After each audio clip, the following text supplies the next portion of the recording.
Hi everyone, in front of me I've got Motorola Moto G200 and let me share with you how to clear credentials on this device.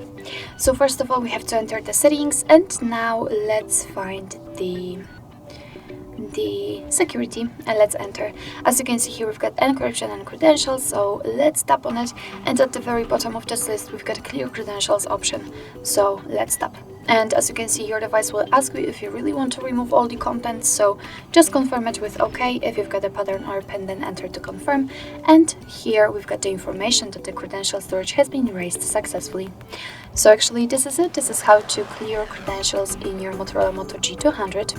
Thank you so much for watching. I hope that this video was helpful, and if it was, please hit the subscribe button and leave the thumbs up.